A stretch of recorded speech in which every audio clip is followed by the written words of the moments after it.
we know from you, there are so many thousands of families caught up in this, a real dilemma. Here's just one example of why it matters.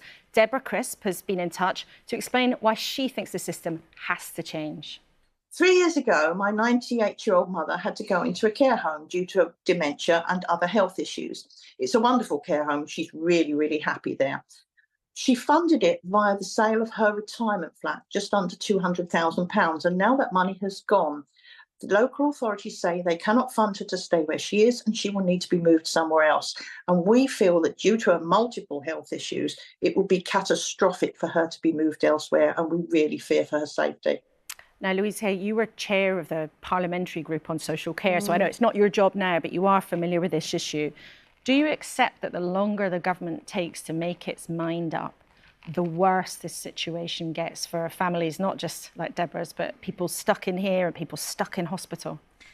Yeah, absolutely. It's really urgent that we fix this issue, and countless of your viewers will have been in exactly the same situation that Deborah finds herself in now. You know, watching that was exactly the situation my grandma was in till she died.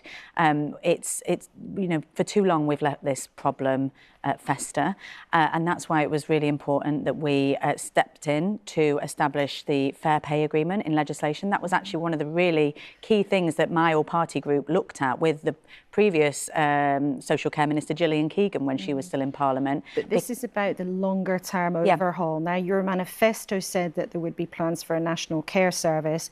Wes Streeting, as Shadow Health Secretary 18 months ago, sat in that chair and said that the plan would come. We haven't seen the plan. There is no suggestion that it is imminent. We know there's a meeting shortly between 3 people at the top of government. I suppose the question many people wonder is, how can you convince them you really are taking this seriously when there's no sign of your long-term plan? Well, just a few, 4 months into government, Wes Streeting has set out the 10-year plan for the NHS, and crucially, a big part of that reform is to move to prevention and to community care. Now, that community care element will start to ease pressures on social care. In the budget, there was £600 million allocated through local authorities for social care. When you're making care homes pay national insurance, that's not even going to touch the sides. Some providers told me this week they might not even be able to, they might have to close down because of that extra cost. Well, and that kind of funding will be set out as we develop through the budget and through the allocations. But the fair pay agreement, I can't stress how important that will be, because there were 150,000 vacancies in the care sector when we entered government, and that is precisely because there aren't the progression opportunities in the care sector. Too many care workers aren't paid properly, despite it being a really important and in a lot of cases a really medicalised, highly skilled job. They're paid not far off minimum wage. So we need to make sure we are tackling those long-term issues in the workforce with progression opportunities, properly paid and properly negotiated on a collective basis.